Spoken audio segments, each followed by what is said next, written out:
Did she drown? Well, we don't know. I mean, the thing is, it's never been confirmed that she drowned. It's highly suspected that she did, but we don't really know.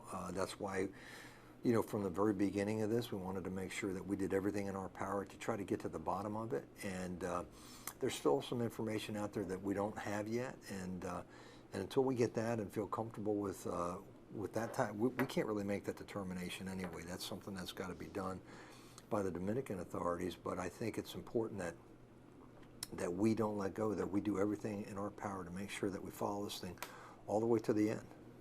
Following it to the end, what does that mean? What more are you needing right now?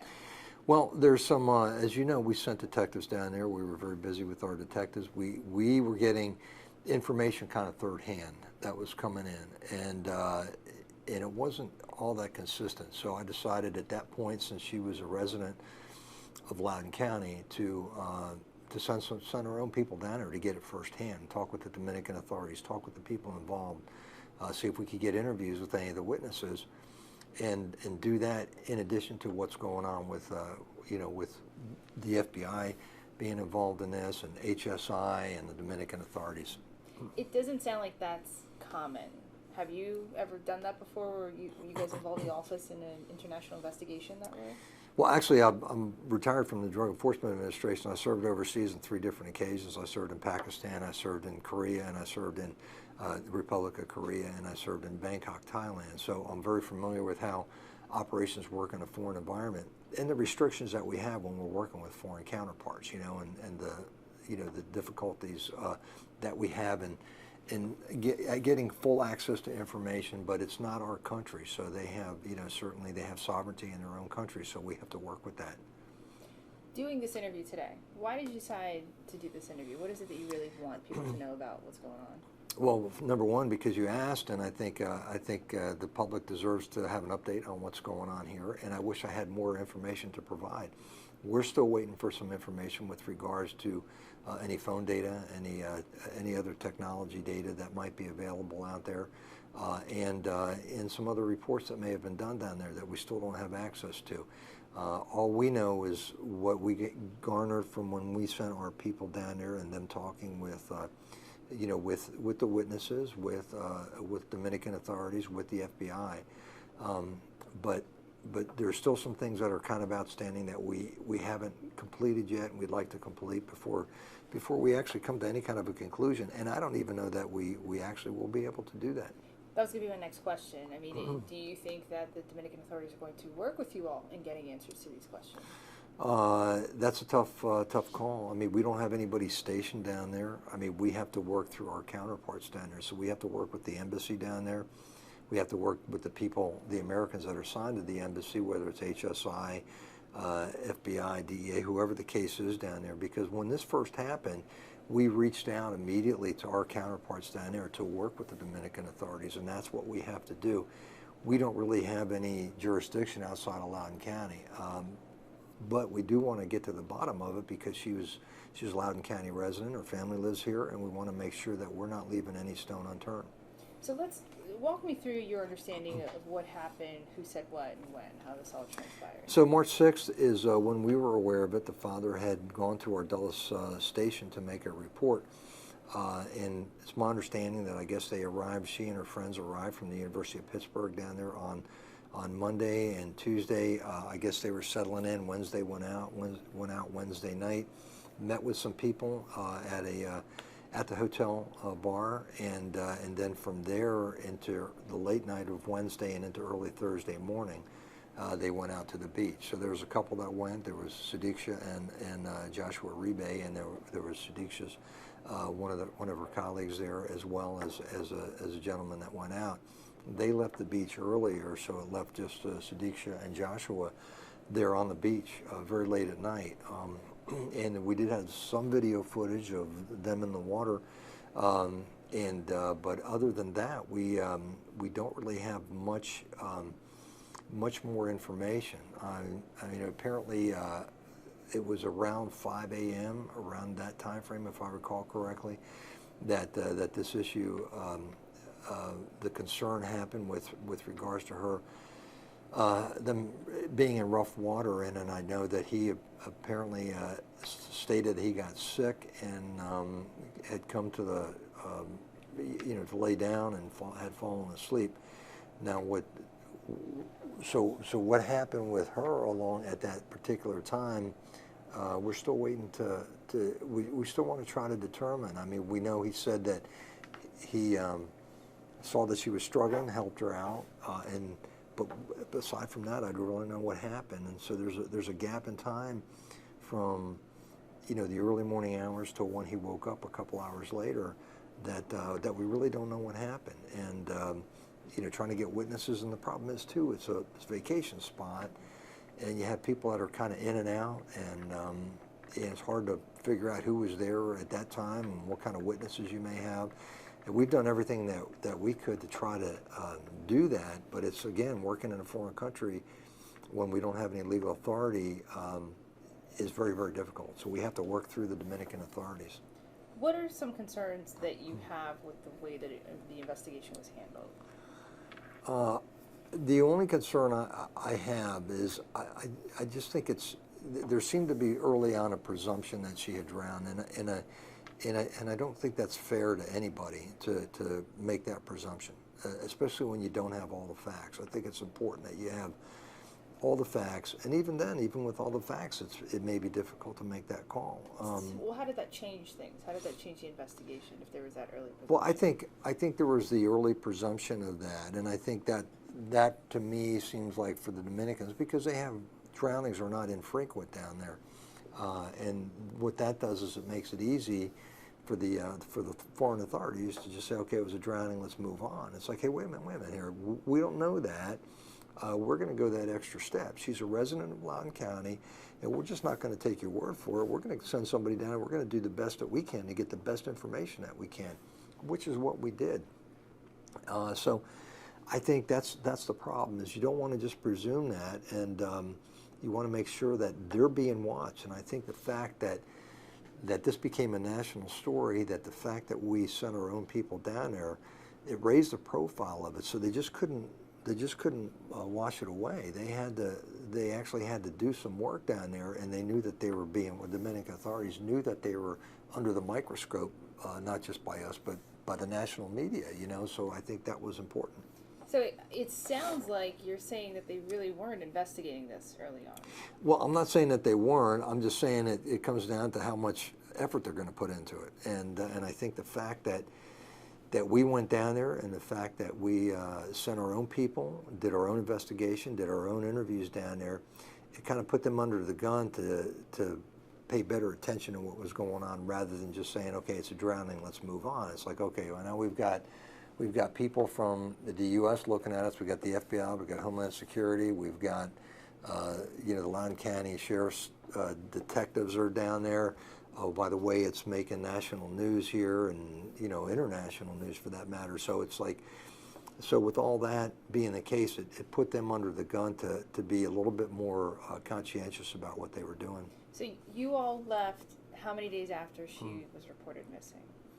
When did we go down? Mm-hmm. I think it was about a week later. I have to go back on the timeline on that, but I think it was, so she was missing on that Thursday. I think it was about a week later, because we were getting information, and it was secondhand, and it was a little bit inconsistent, and because you figure it's going through different people. So it's Dominican authorities going to the FBI, then it's going to us, and you know how information tends to get broken down or sometimes inaccurately transferred from person to person. Mm-hmm. And we didn't want that. We wanted to have our own firsthand knowledge of what was going on to the best of our ability, based on the circumstances, based on what we can actually do.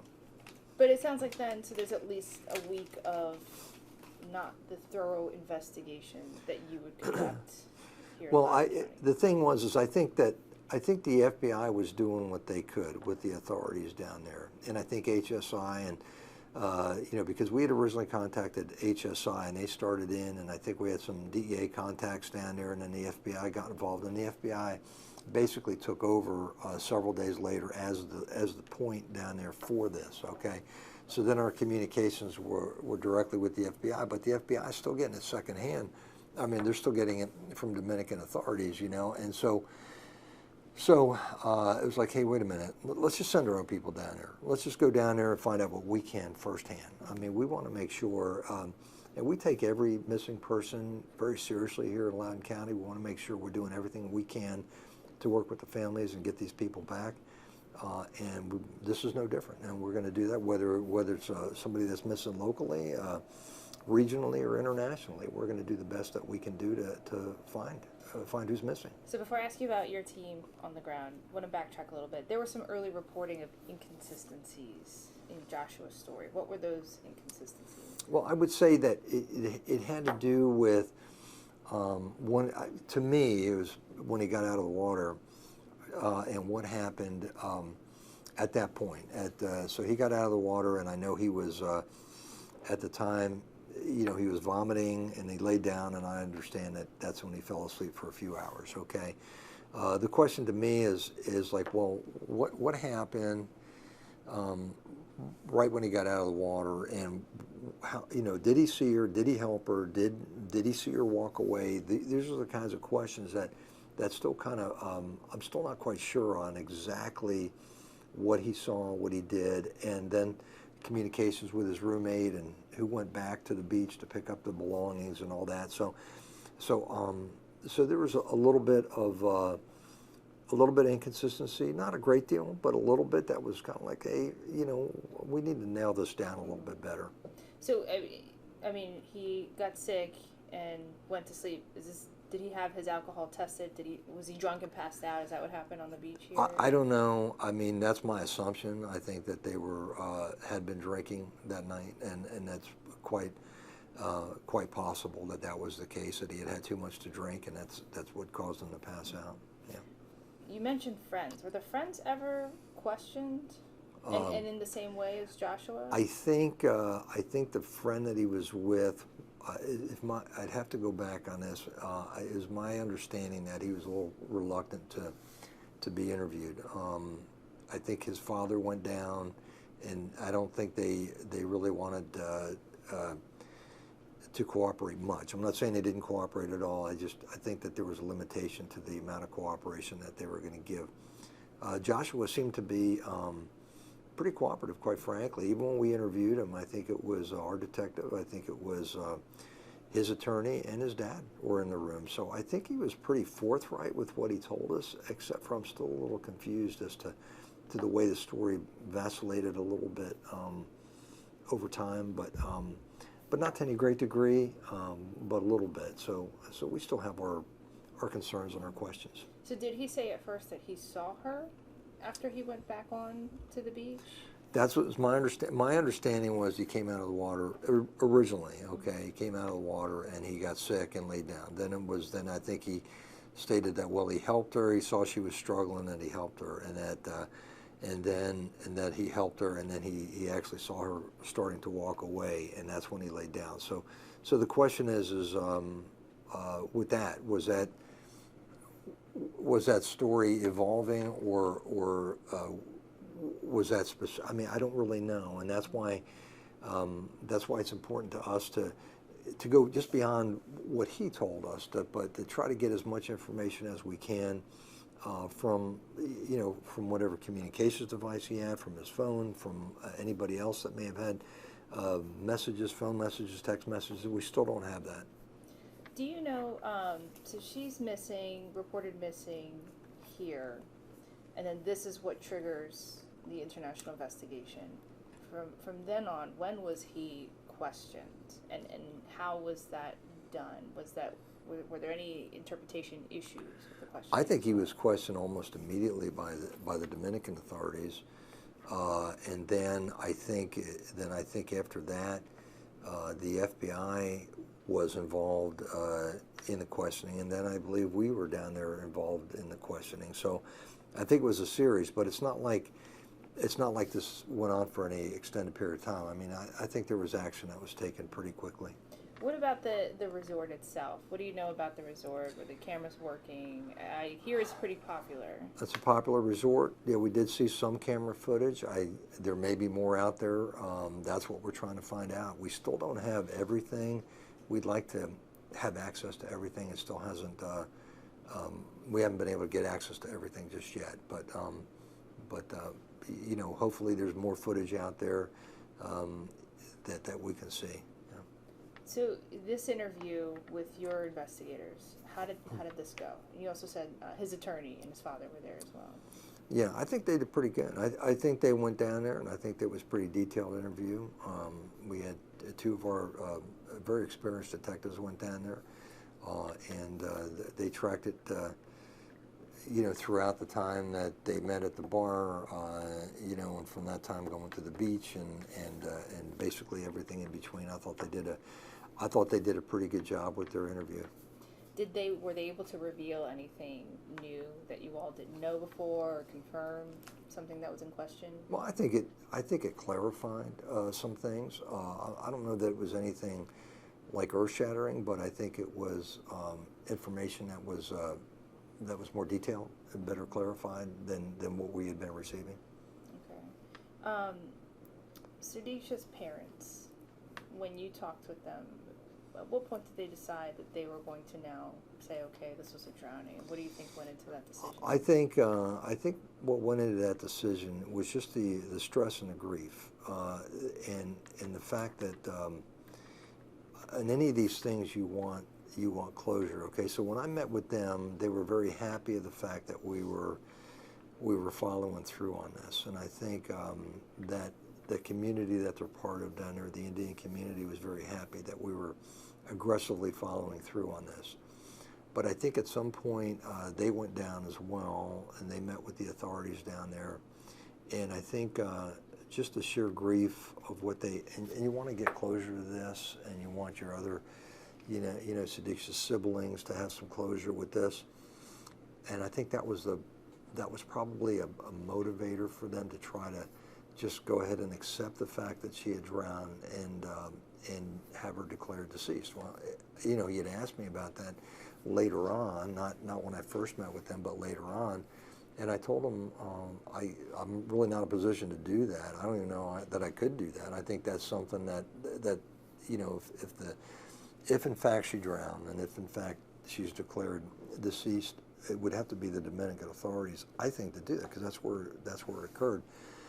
But my take is that, and I'm not sure where they stand right now.